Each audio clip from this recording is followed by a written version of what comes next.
Riley's phone wouldn't stop ringing. She ignored it the first 3 times because she was in the middle of serving tables at the diner.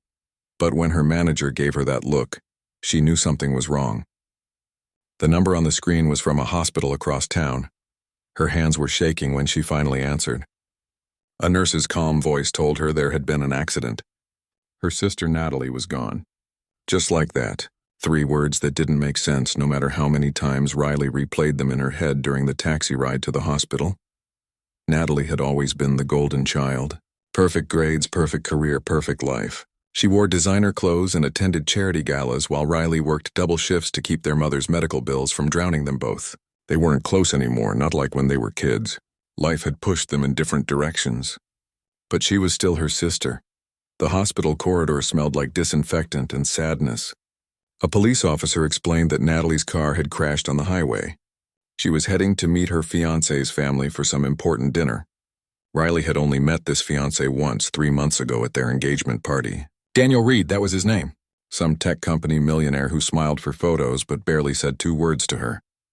What the officer said next made Riley's stomach drop. Daniel was in the same hospital. Same accident. He was alive, but he wasn't waking up. The doctors called it a coma, said they didn't know when or if he'd come back. Riley spent the next week in a fog. There was a funeral to plan, papers to sign, people calling with condolences who'd never bothered to call before. Her mother took the news badly. She was already weak from her illness, and losing Natalie seemed to take away whatever fight she had left. Then came the reading of the will. Riley sat in a lawyer's office that was too fancy for someone like her, surrounded by leather chairs and books that probably cost more than her rent. Natalie's lawyer was an older woman with sharp eyes and an expression that gave nothing away. Riley inherited everything. That should have been good news, except Natalie didn't have much. Some savings, some jewelry, and a letter. The lawyer handed it to her in a sealed envelope with Riley's name written in Natalie's perfect handwriting. But there was something else. Something strange. The lawyer explained that Natalie had added a special clause to her will just 2 weeks before she died. If Daniel survived but couldn't take care of himself, Riley had to step in. The exact words were, "Take her place to protect what we built." Riley stared at the paper. What does that even mean? The lawyer didn't answer directly.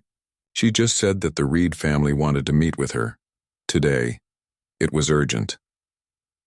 The Reed mansion looked like something from a movie. Riley's old car looked ridiculous, parked in the circular driveway, next to vehicles that cost more than most houses. A butler actually answered the door. A real butler. Inside, she met Daniel's father, Charles Reed, and his mother, Patricia. They looked like money, the kind that had been in the family for generations. Charles did most of the talking, while Patricia watched Riley like she was trying to see something hidden. Underneath, they showed her to a sitting room with paintings on the walls that were probably worth more than Riley would make in her entire life. Charles poured himself a drink and got straight to the point. Daniel was in a coma. The doctor said he might wake up in weeks or months or maybe never. But the company couldn't know. The board of directors was already circling like sharks. If word got out that Daniel was incapacitated, they'd push for new leadership. Stock prices would crash. Decades of work would be destroyed. Riley didn't understand what any of this had to do with her. She said so. That's when Patricia spoke up for the first time. They needed someone to pose as Daniel's wife. Just temporarily, until he woke up and could take back control. The wedding had been planned for next month anyway. No one outside their inner circle knew what Natalie really looked like. She'd been intensely private, refused photographs, never appeared at public events. Riley laughed. She actually laughed because it sounded insane, but they weren't joking. Charles explained that Natalie had known about this plan. Those last few weeks, she'd met with them several times. She'd understood that if anything happened to her, someone needed to protect Daniel's interests. That's why she'd changed her will. That's why she'd written Riley that letter. Riley's hands trembled as she opened the envelope she'd been clutching since the lawyer's office. Natalie's handwriting covered 2 pages. She read about family obligations, about promises made to their late father, about a merger between companies that would save their mother from financial ruin. Natalie had been caught in the middle of something bigger than a simple engagement. The letter ended with a plea. If Daniel survived, if he needed help, Riley had to step up. It was the only way to make sure everyone they cared about would be protected. Riley felt sick. You want me to pretend to be my dead sister and marry a man in a coma? We want you to save your family, Charles said quietly. And ours. They showed her the prenuptial agreement. Natalie's signature was already on it, except it wasn't really Natalie's signature anymore. They'd forged it. They were asking Riley to forge hers too. They made it sound so simple, so necessary. Riley stood up to leave, but Patricia stopped her with a single question. How much does your mother's treatment cost per month? The number hung in the air between them. Riley had been drowning in that number for 2 years. It was the reason she worked 70-hour weeks, the reason she'd given up on college, the reason she ate ramen for dinner most nights. Patricia wrote something on a piece of paper and slid it across the table. It was 10 times that amount per month, for as long as Riley needed it. Just until Daniel wakes up, Charles added. Could be weeks, could be a few months. Then you walk away with enough money to start fresh. Your mother gets the care she needs. Everyone wins. Riley thought about her mother's tired face, about the medication they couldn't afford, about the experimental treatment the doctor said might help, but insurance wouldn't cover. She thought about Natalie's letter about duty and family and impossible choices. And if he doesn't wake up, she asked, then we'll cross that bridge when we come to it.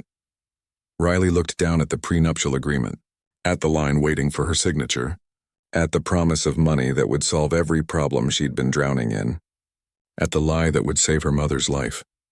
She thought about walking away, about doing the right thing.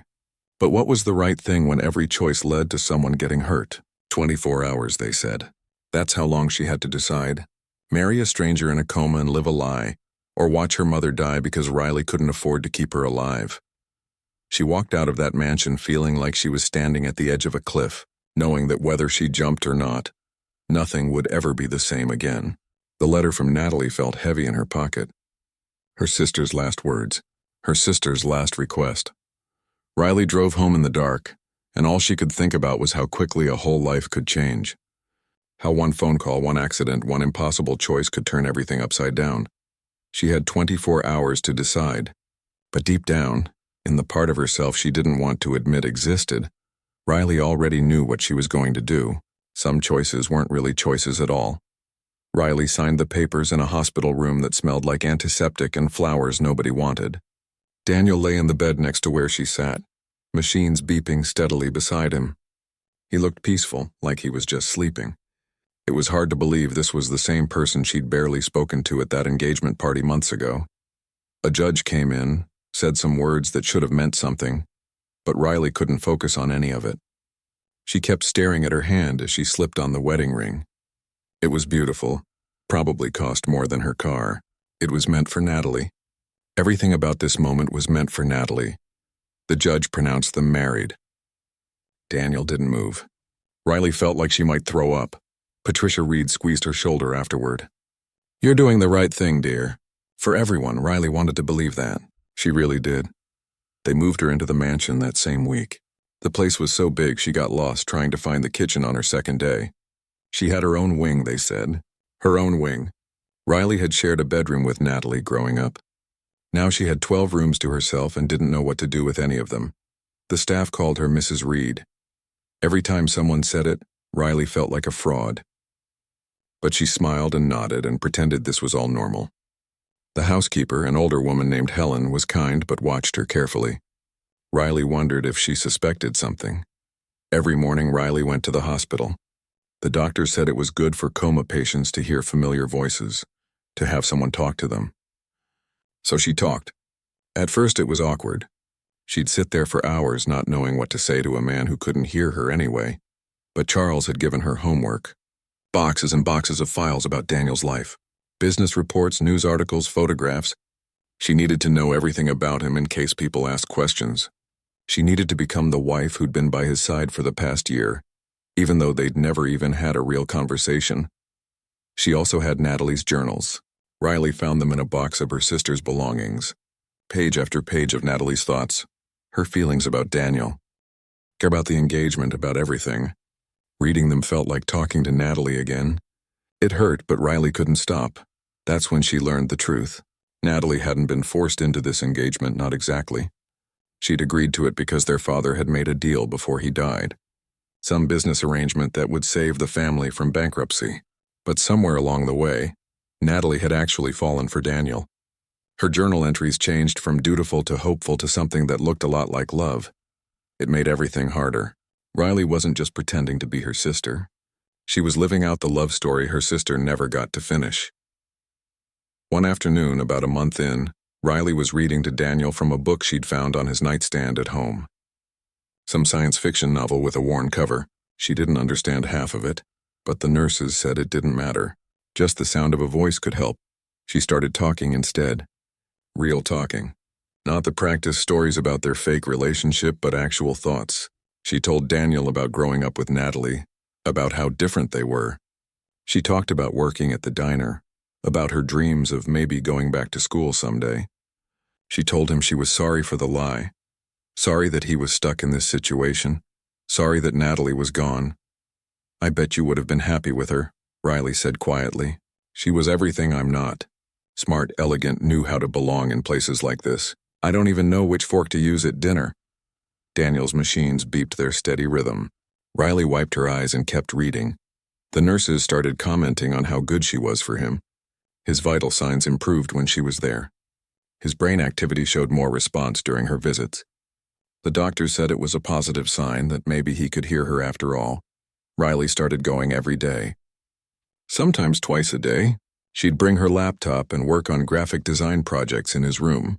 She'd gotten a few freelance clients, small jobs that helped her feel like she was still herself and not just playing a role. She learned things about Daniel from the staff, from the files, from the way his house was arranged. He liked order but wasn't obsessive about it. He had books everywhere. He donated to animal shelters. He'd built his company from almost nothing in college. People who worked for him seemed to genuinely respect him, which was rare for someone that rich. 3 months in, Riley caught herself talking to him like he was a friend. She'd tell him about funny things that happened at the mansion, about Helen's terrible cooking that everyone pretended to love, about the awkward dinner party where she'd used the wrong wine glass and Patricia had to subtly switch them. "I'm getting better at the lying," she admitted one evening. "I'm not sure if that's good or bad. Your business partner asked me about our first date yesterday, and I didn't even hesitate with the story. It just came out like it was real." She paused, looking at his still face. "Sometimes I forget it isn't real." "Is that crazy? I know you can't hear me, but I feel like I know you anyway. From Natalie's journals, from all these files, from just sitting here talking to myself for 3 months. Riley laughed softly. "My therapist would have a field day with this." Then things got complicated. She was leaving the hospital one evening when a woman approached her in the parking lot. Tall, beautiful, dressed like she'd just stepped out of a magazine. She had dark hair and eyes that looked like they could see right through Riley. "You must be Daniel's wife," the woman said with a smile that didn't reach her eyes. "I'm Veronica Hayes. Daniel and I used to be on close." Riley's stomach dropped. She remembered the name from the files. Daniel's ex-girlfriend. They'd broken up 2 years ago when Veronica moved to London for work. "I just got back to town and heard about the accident," Veronica continued. "I wanted to see how he's doing. You don't mind if I visit him, do you?" Everything in Riley wanted to say yes, she did mind. But that wasn't something a secure wife would say. "Of course not. I'm sure he'd appreciate it." Veronica's smile got sharper. "You're very understanding." I wasn't sure what to expect. Daniel never mentioned he was seeing anyone seriously. Then suddenly I hear he's engaged. It all happened so fast. The way she said it made Riley's skin prickle. This was a test. Veronica was suspicious. "When you know," Riley said, trying to sound confident. "That's what Daniel always said." That does sound like him." Veronica tilted her head. "Tell me, how did you two meet?" "I'd love to hear the story." Riley recited the fake story she'd memorized. Coffee shop, spilled latte, laughed about it, exchanged numbers. It sounded ridiculous out loud, but it's what the Reed family had told her to say. Veronica listened with that same sharp smile. "How romantic. And when's your anniversary?" Riley's mind went blank. Anniversary? The fake relationship had a fake start date somewhere in those files. What was it? June, July? June 15th, she said, praying it was right. Interesting. Daniel always hated June. His father died in June. He told me he'd never celebrate anything important in that month. Veronica's eyes glittered. But maybe he changed his mind. Riley felt her face get hot. She'd gotten it wrong? Of course she had. There were 1,000 tiny details she couldn't possibly know. I should go, Veronica said. But I'll be visiting Daniel regularly. We have a lot of history. I'm sure you understand. She walked away, leaving Riley standing in the parking lot feeling like she'd just failed a test she didn't know she was taking. This was going to be a problem. A big problem. That night Riley couldn't sleep. She lay in her huge bedroom in the mansion, staring at the ceiling, thinking about Veronica's questions and the way she'd looked at her. Like a cat that had just spotted a mouse. She got up and went to Daniel's study. She needed to know everything. Every detail. Every story. She couldn't slip up again. She found more journals there. Daniel's journals. They went back years. Riley knew she shouldn't read them. It was an invasion of privacy, but she was already living in his house, wearing his ring, pretending to be his wife. What was one more violation? She opened the most recent one and started reading. And there, in Daniel's own handwriting, was the truth about him and Natalie. About how he'd been pressured into the engagement by his father. About how he'd agreed because it made business sense. About how he'd planned to make the best of it. But then something had changed. The entries from 2 months before the accident were different. He wrote about actually getting to know Natalie. About being surprised by her. About thinking maybe this arrangement could turn into something real. The last entry was from the night before the accident. Taking Natalie to meet the extended family tomorrow. Nervous, not about the family. About how much I'm starting to care what she thinks of me. This wasn't supposed to get complicated. Riley closed the journal and sat there in the dark study, feeling like she'd just stolen something precious. This wasn't just a business arrangement she'd walked into. This was a love story that was just beginning when it got cut short. And now she was living in the middle of it. Pretending to be someone she wasn't. Falling into a routine with a man who couldn't even know she existed. The worst part? Sitting with him every day, talking to him, learning about him through his books and his journals and the way his house felt like a home despite being a mansion. Riley was starting to care about him too. She was falling for a man in a coma. A man who thought she was her sister. A man who'd never even met the real her. This was going to end badly. Riley could feel it. But she was too deep in now to find a way out. It happened on a Tuesday afternoon 6 months after the accident. Riley was reading to Daniel like always. Some article about new technology she didn't really understand but thought he might find interesting. She was halfway through a paragraph when she felt it. His hand moved. Just a slight squeeze, but it was there. Real, intentional. Riley dropped the tablet. Daniel? His eyes opened slowly, like he was fighting against something heavy. He blinked at the ceiling, confused, then his gaze found her face. For a moment, they just stared at each other. Riley's heart was pounding so hard she could hear it in her ears. Where? His voice came out rough, barely a whisper. What happened? Riley hit the call button for the nurses. Her hands were shaking. This was it. The moment everything would fall apart. He was awake. He'd know she wasn't Natalie. It was over. The room filled with doctors and nurses within minutes. They pushed Riley back, checking Daniel's vitals, shining lights in his eyes, asking him questions. She stood against the wall watching, feeling like the floor was disappearing beneath her feet. Charles and Patricia arrived within the hour. The doctors gave them the news in careful medical terms, but it all came down to one thing. Daniel was awake. He was going to survive. But there was a problem. He didn't remember the last year. The engagement, the accident, meeting Natalie, all of it was just gone. The doctor called it retrograde amnesia. Sometimes it happened with traumatic brain injuries. The memories might come back. They might not. There was no way to know. Riley waited outside the hospital room while the Reed family talked to the doctors. Through the window, she could see Daniel sitting up in bed, looking lost and frustrated. He kept touching his head like he could physically find the missing pieces. Patricia came out first. Her face was unreadable. We need to talk. Not here. They went to a private waiting room. Charles closed the door. The silence felt heavy. The doctors say we shouldn't overwhelm him with information, Patricia said. Any shock to his system could cause complications. Riley felt cold. What are you saying? We're saying we stick to the plan, Charles said firmly. He doesn't remember meeting Natalie. He doesn't remember the engagement. So we tell him he's been married to you this whole time. He woke up to you at his bedside. You're his wife. It's cleaner this way. Cleaner? Riley's voice came out higher than she meant it to. He's awake. I can't pretend to be his wife when he's conscious and talking and looking at me. You've been doing it for 6 months, Patricia pointed out. To a man in a coma, this is completely different. Charles stepped closer. Riley, listen to me. If we tell him the truth now, if we tell him about Natalie, about the accident, about everything that's happened, it could send him into a crisis. The doctors were very clear about this. We need to give his brain time to heal. And what about when his memory comes back? Riley asked. What happens then? We'll deal with it then. But right now, he needs stability. He needs to believe his life is normal. You're the only person who can give him that. Riley wanted to scream. She wanted to run. But when she looked through the window at Daniel, confused and vulnerable in that hospital bed, she thought about the journals, about the man she'd gotten to know over 6 months of one-sided conversations, about how scared he must be right now. This is wrong, she whispered. This is necessary, Patricia said. Just a little longer, Riley, until he's stable. So Riley went back into that room and became someone else all over again. But this time she had to look him in the eyes while she did it. Daniel watched her come in. He studied her face like he was trying to see something familiar there. They said you're my wife.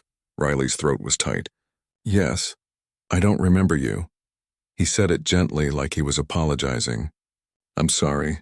They said we've been together for over a year, but I don't. There's nothing there. It's okay, Riley managed. The doctors said this might happen. Your memory will come back. He looked down at his hands. There was a ring on his finger that matched hers. This must be awful for you, watching your husband wake up and not even know who you are. Riley had to look away. The guilt was crushing. You've been through a lot. We just need to focus on getting you better. Over the next few weeks, Riley lived in a special kind of hell. Daniel was released from the hospital to recover at home. She was with him constantly, playing the role of concerned wife while dying inside from the deception. The worst part was that Daniel was trying so hard. He asked her questions about their relationship, about how they met, about their wedding. Riley recited the fake stories she'd been given, and each lie felt like a knife. He apologized constantly for not remembering. He'd look at her with these guilty eyes and say he was sorry for putting her through this. It made Riley want to tell him everything. Consequences be damned. But then she'd think about what the doctors said, about how fragile his recovery was, about how the truth might hurt him. She'd think about her mother, healthy now because of the money from this arrangement, about Natalie's letter begging her to protect everyone, so she kept lying. Daniel threw himself into recovery like it was a mission. Physical therapy, cognitive exercises, relearning how to run his company. He insisted Riley be part of everything. He said if he couldn't remember falling in love with her, he wanted to do it again. Those words broke something in Riley's chest. They'd have dinner together every night. Daniel would ask about her day, her interests, her dreams. He wanted to know everything about the woman he'd supposedly married. Riley tried to stick to the fake story, but sometimes real things slipped out. Real Riley, not the character she was supposed to be playing. One night, about a month after he woke up, they were sitting in the living room. Daniel had been quiet all evening, just watching her. Can I ask you something? He said finally. Riley's stomach dropped. Sure. Do I seem different to you? From before? What do you mean? He ran a hand through his hair. I've been reading my old journals. Business notes, personal stuff. Some of it feels like me, but some of it... He trailed off. I don't know. Like I'm reading about a stranger. Riley's hands were sweating. You've been through a traumatic injury. It makes sense that you'd feel different. Maybe. He looked at her directly. Or maybe I'm remembering wrong. Maybe the person I think I was isn't who I actually am. There was something in his eyes. A question. A suspicion. Riley couldn't tell which. You're still you, she said quietly. The important parts don't change. He held her gaze for a long moment, then nodded. But Riley could tell he wasn't convinced. The next day, she found him in his study, surrounded by papers. Old photos, news articles, documents. He looked up when she came in and his expression made her nervous. I've been doing some research, he said, about the accident. About what happened that night. Riley's mouth went dry. Why? Because I need to understand. The police report says there was another car involved, but no one will tell me anything about it. My parents changed the subject. The lawyers get vague. He stood up. What aren't people telling me? This was it. The moment Riley had been dreading. She could tell him the truth right now. About Natalie, about everything. Or she could keep lying and watch him struggle with pieces of a puzzle that would never fit together. Daniel, she started, but her voice cracked. He crossed the room to her. Hey, it's okay. I'm not accusing you of anything. I just feel like there's this huge blank space where important information should be, and everyone's tiptoeing around it. The doctor said not to push too hard, Riley said weakly, that your memories need to come back naturally. I know what they said, but sitting around waiting for my brain to fix itself is driving me crazy. He touched her arm gently. You're my wife. If there's something I need to know, you'd tell me, right? Riley looked into his eyes and saw trust there. Trust she didn't deserve. Trust that made her hate herself a little more. Of course, she lied, but that night she couldn't sleep. She kept thinking about the way he'd looked at her. About the questions he was asking. His memory might not be coming back, but he was smart. He was putting pieces together. Eventually, he'd figure out something was wrong. And then there was the other problem. The real problem that Riley barely wanted to admit to herself. She was falling for him. The real him. Not the unconscious man she'd talked to for months. Daniel was kind and funny. He listened when she talked. He made terrible jokes during physical therapy. He left her little notes around the house thanking her for being patient with him. He was trying to fall in love with his wife, and Riley was falling for him right back. But he didn't even know who she really was. This was supposed to be temporary. A few months of pretending until he woke up.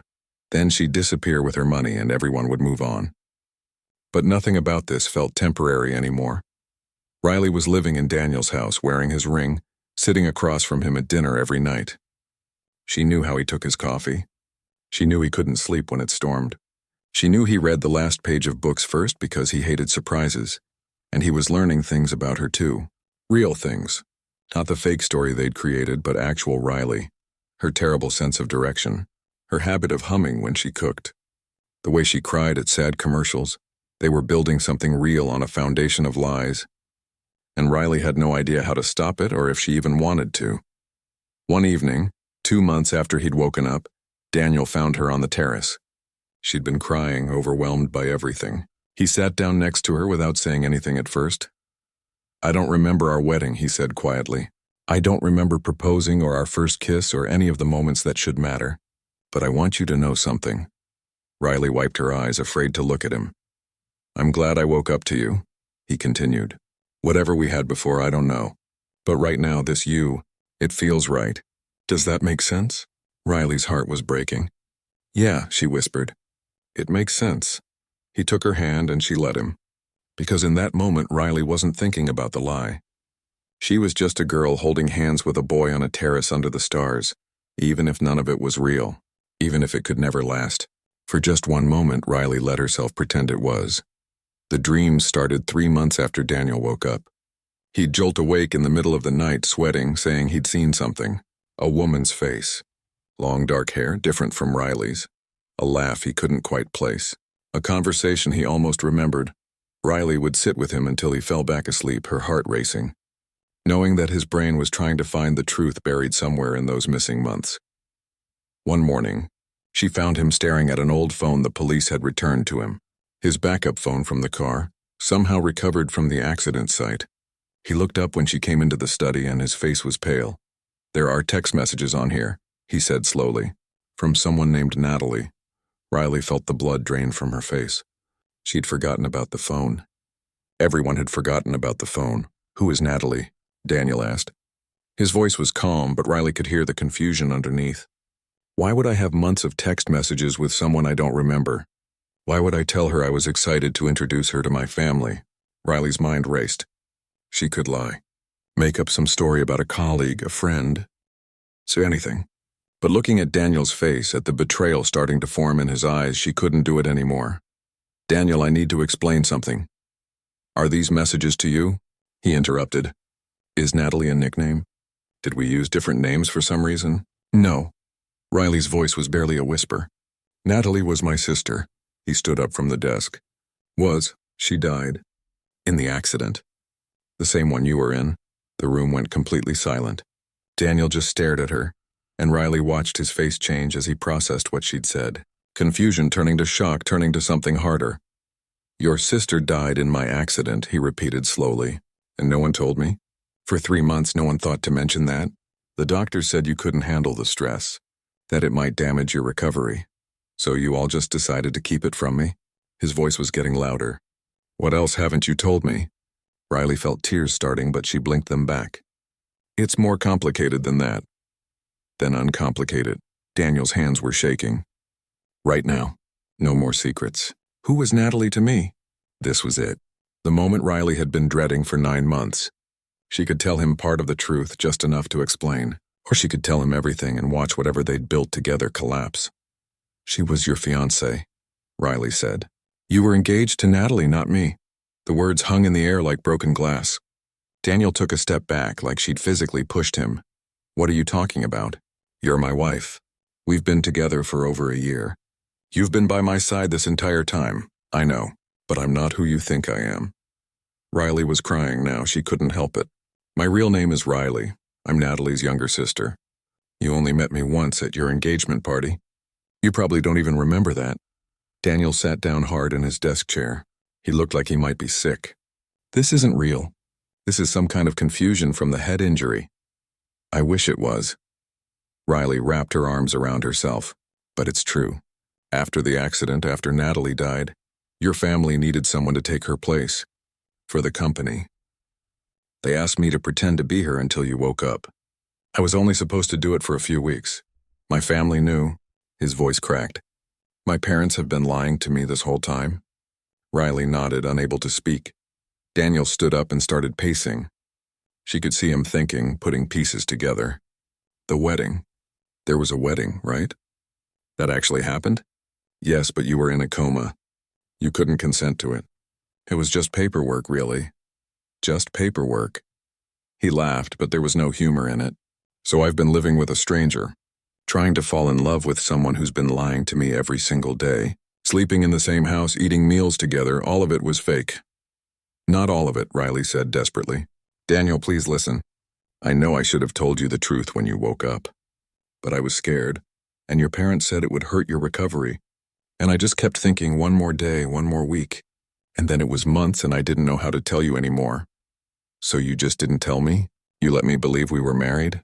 You let me talk about falling in love with you again?" His face was red now, angry and hurt. "God, you must have thought I was pathetic." "No. Daniel, no. That's not how it was." "Then how was it, Riley?" He said her name like it was foreign. "Explain to me how any part of this is okay." Before Riley could answer, the study door opened. Patricia and Charles stood there, and from the looks on their faces, they'd heard enough. "Daniel," Patricia started, but he held up a hand. "Don't. Whatever you're about to say, I don't want to hear it." He looked at his parents like he didn't recognize them. "You did this. You brought her here. You made me believe a lie about my own life." Charles stepped forward. "We were protecting you. The company needed stability, and you needed time to recover without additional trauma." "Additional trauma?" Daniel's voice was ice. "You don't think finding out my entire life is a lie is traumatic?" "We did what we had to do," Charles said firmly. "The business was at stake. Billions of dollars, thousands of jobs. We couldn't let your condition destroy everything we've built. So you destroyed my life instead." Daniel looked at Riley. "Did you need the money? Is that why you agreed to this?" Riley wanted to defend herself, to explain about her mother, about Natalie's letter, about how impossible the choice had been. But what did any of it matter now? "Yes," she said quietly. "I needed the money. My mother was sick. They offered to pay for her treatment." Something flickered across Daniel's face. Not understanding, but maybe a recognition that things were more complicated than he wanted them to be. "Everyone get out," he said. "All of you. I need to think." "Daniel, please," Riley started. "Out!" He shouted it, and Riley flinched. She'd never heard him raise his voice before. Patricia touched Riley's arm, pulling her toward the door. "Give him time." But as Riley left, she looked back and saw Daniel sitting at his desk with his head in his hands. He looked broken. And she'd done that to him. The next few days were hell. Daniel barely came out of his room. He hired a private investigator to find out everything. Riley stayed in a guest room on the other side of the mansion, giving him space, not knowing what else to do. Then Veronica showed up. Riley was sitting in the garden when she appeared, looking triumphant. "I knew something was wrong with you. I could feel it. What do you want?" Riley asked tiredly. "To tell you that I know everything now. Daniel called me yesterday. Told me the whole sordid story." Veronica sat down uninvited. "He's devastated, you know. Finding out the woman he thought was his wife is actually some stranger who's been playing dress-up in his life." Riley didn't respond. What could she say? "But here's the thing I don't get," Veronica continued. "Why did you stay? After he woke up, you could have run. Could have told the truth and gotten out. But you stayed and kept lying. Why?" "Because I thought I was protecting him," Riley said. "Because the doctor said the shock could hurt him. Because his parents convinced me it was the right thing to do. Or maybe," Veronica leaned in, "you stayed because you wanted the mansion and the money and the lifestyle. Maybe you saw an opportunity and took it. You don't know what you're talking about, don't I? I knew Daniel for years. Really knew him. Not like whatever fake relationship you two had. And I'm going to help him get through this." Veronica stood up. "You might want to start packing. I don't think you'll be welcome here much longer." She left and Riley sat there feeling hollow. Maybe Veronica was right. Maybe Riley had stayed for selfish reasons. Maybe she'd convinced herself it was about protecting Daniel when really she just didn't want to leave. That night, Charles and Patricia called her to the sitting room. They looked grim. "Daniel's lawyers are reviewing everything," Charles said. "The marriage, the prenuptial agreement, all of it. He wants it annulled." Riley had expected this. "Okay, there's more," Patricia added. "He's talking about pressing charges. Fraud, identity theft, possibly more. His lawyers think they have a case." Riley's hands went cold. "I could go to jail?" "Possibly. Though we've explained that you were coerced, that we initiated everything. We're trying to negotiate a settlement where everyone walks away quietly." Charles looked uncomfortable. "But Daniel is very angry right now. He feels betrayed by everyone." "I need to talk to him," Riley said. "I need to explain." "I don't think that's a good idea," Patricia warned. But Riley was already walking toward Daniel's wing of the house. She had to try. She had to make him understand even if he never forgave her. She found him in his bedroom packing a bag. He looked up when she came in and his expression was cold. "I'm moving out for a while," he said. "Staying in a hotel until the lawyers figure out this mess." "Daniel, please. Let me explain everything. From the beginning." "I don't want to hear it, Riley." He zipped the bag roughly. "You've had 9 months to tell me the truth. You've had 100 chances. You chose to lie every single time, I know. And I'm sorry. I'm so sorry."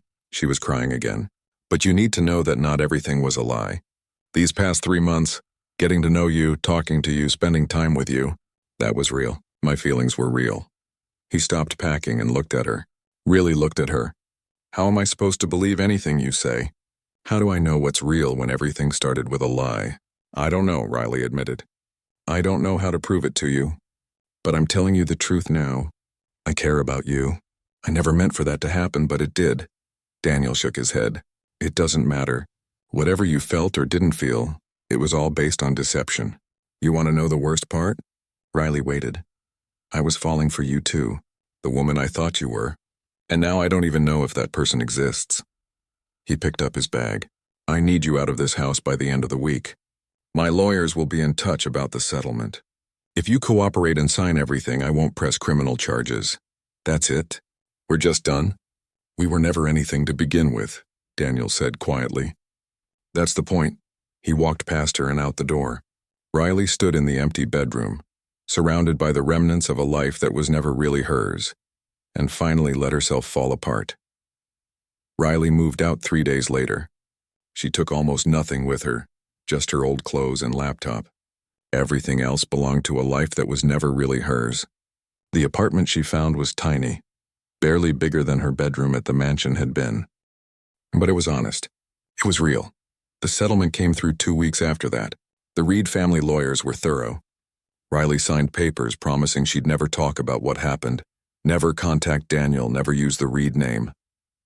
In exchange, they paid her mother's medical bills for the next 5 years and gave Riley enough money to start over. Not the fortune they'd originally promised, but enough. Riley didn't fight it. She deserved worse. Her mother asked questions at first, confused about why the marriage had ended so suddenly. Riley told her a simplified version. It hadn't worked out. They'd rushed into things. Her mother was disappointed but understanding. She never knew the full truth, and Riley planned to keep it that way. The first month was the hardest. Riley would wake up and forget where she was.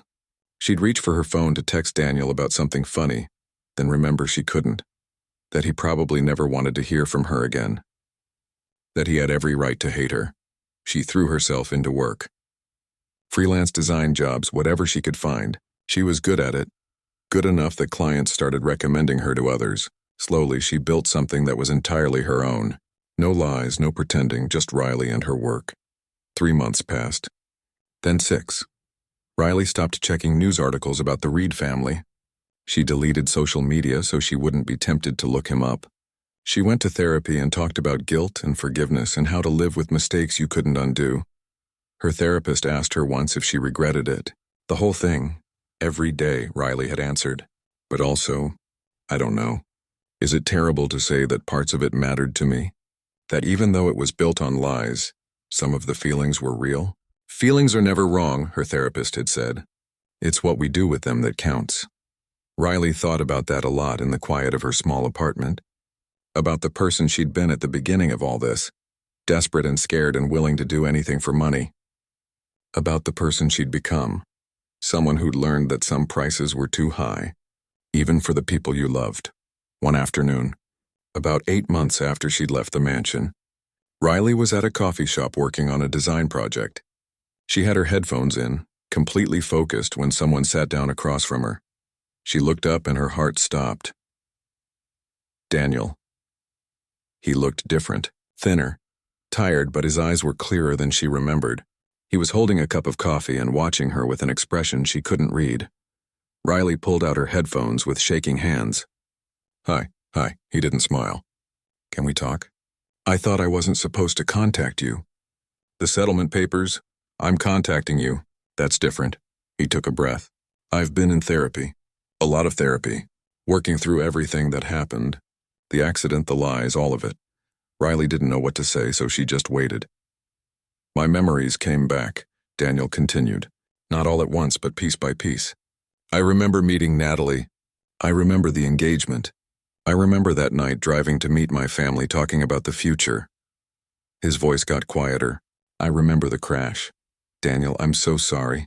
About your loss, about Natalie, about everything I put you through. That's actually why I'm here. He wrapped his hands around his coffee cup. I needed to understand why you did it. Not the surface reasons, not the money or your mother. I needed to understand who you were when you made that choice. I was scared, Riley said honestly, and desperate. And I convinced myself I was doing something noble when really I was just trying to save my mom and myself. I was selfish. You were human. Daniel looked at her directly. I've spent months being angry. At you, at my parents, at the whole situation. But then my therapist asked me something. She asked what I would have done if I'd been in your position. If someone had offered me a way to save my mother's life, even if it meant doing something wrong. Riley's eyes filled with tears. That doesn't make it okay.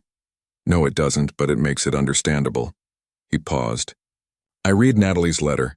The one she left you. My lawyers found it in the evidence. She asked you to take care of me if anything happened to her. That's a hell of a burden to put on someone. She was trying to protect everyone. She didn't know it would turn into what it did. Neither did you. Daniel leaned back in his chair. The thing is, I spent 8 months being furious at you for lying. But the memories I have now, the ones that came back, they're of you. Not Natalie, even though I was engaged to her. My brain held on to the sound of your voice reading to me. The things you told me when you thought I couldn't hear. The real Riley, not the character you were playing. Riley wiped her eyes. I don't understand what you're saying. I'm saying that when I was in that coma, some part of me knew. Knew it wasn't Natalie sitting with me. Knew it was someone else, someone who talked about diners and bad tips and dreams of going back to school. Someone who apologized for lying even when she thought no one could hear. He smiled slightly. Someone who hummed off key when she thought she was alone. You could hear me. Not consciously. But somewhere in there, yeah, I think I could. Daniel finished his coffee. Look, I'm not here to say everything's forgiven and we ride off into the sunset. What happened was messed up. My family manipulated you, and you made choices that hurt people, including me. I know. But I'm also here to say that I understand why you did it, and that the person I got to know when I woke up, Riley, not the woman pretending to be my wife. That person was real, right? Riley nodded, not trusting her voice. Then maybe that's what matters. He stood up. I'm not ready to be friends. I don't know if I'll ever be ready for more than that. But I didn't want you spending your life thinking I hated you. I don't. I'm just trying to figure out how to move forward. Me too, Riley whispered. Daniel pulled out a business card and slid it across the table. That's my new number. Not the family line, just mine. If you ever want to talk. No pressure, no expectations, just if you want to. He walked away before Riley could respond. She sat there staring at the business card, crying quietly into her cold coffee. That night, Riley didn't call or text. She wasn't ready, but she kept the card in her wallet, a small piece of hope she didn't quite know what to do with. Weeks turned into months. Riley continued building her life. She got a regular client who kept her busy. She made friends with her neighbor. She visited her mother every Sunday. She was okay. Not happy exactly, but okay was enough for now. Then one random Tuesday, 6 months after the coffee shop, Riley was walking through a park when she saw him again. Daniel was sitting on a bench reading a book. He looked up when she approached, and this time he smiled. Riley. Daniel, you're not following me, are you? She meant it as a joke and was relieved when he laughed. I live near here now. Got a place across the street. Smaller than the mansion. Much better for actually living in. He gestured to the bench. Want to sit? She did. They talked about small things. His therapy, her work, the book he was reading. It was easy, comfortable in a way it had never been before when they were both playing roles. As the sun started to set, Daniel turned to her. I've been thinking about something my therapist said. She told me that forgiveness isn't about forgetting what happened. It's about deciding that what happened doesn't get to define everything that comes after. That's wise, Riley said. I'm not there yet, he admitted, but I'm working on it. And I was thinking maybe we could work on it together. Not as husband and wife, definitely not that. Maybe just as two people who went through something impossible and came out the other side. Friends? Riley asked tentatively. Eventually, maybe. Right now, let's just say acquaintances who occasionally run into each other in this park. He smiled. And maybe get coffee sometimes. Just coffee, nothing else. I'd like that, Riley said. They didn't hug. They didn't make grand promises. Daniel went home to his apartment and Riley went home to hers. But 3 days later, Riley texted the number on that business card. Just a simple, hey, he texted back. And they started over, not from where they'd left off. Not trying to recapture something that had been built on lies, but from the beginning. From zero coffee once a week turned into walks in the park. Walks turned into longer conversations. They talked about real things now. Their families, their regrets, their hopes for futures that didn't involve billion-dollar companies or hospital beds or lies. Riley told him about Natalie, the real Natalie. The sister who'd been scared and brave and trying to do right by everyone. Daniel told her about the man he'd been before the accident. Someone who'd been so focused on success that he'd forgotten to actually live. They went to Natalie's grave together 1 year after everything had fallen apart. It was Riley's idea and she was nervous about asking, but Daniel agreed immediately. They stood there in silence for a long time. Then Daniel spoke quietly. Thank you for bringing me here. I needed to say goodbye properly. She would have liked you, Riley said. The real you, I mean, not the business version. I think I would have liked her too. He paused. I'm glad you told me the truth eventually, even though it hurt. I should have told you sooner. Maybe. But we all make mistakes when we're scared. He took her hand and Riley didn't pull away. The question is what we do after. They left the cemetery hand in hand, two people who'd found something real in the wreckage of something fake. It wasn't the love,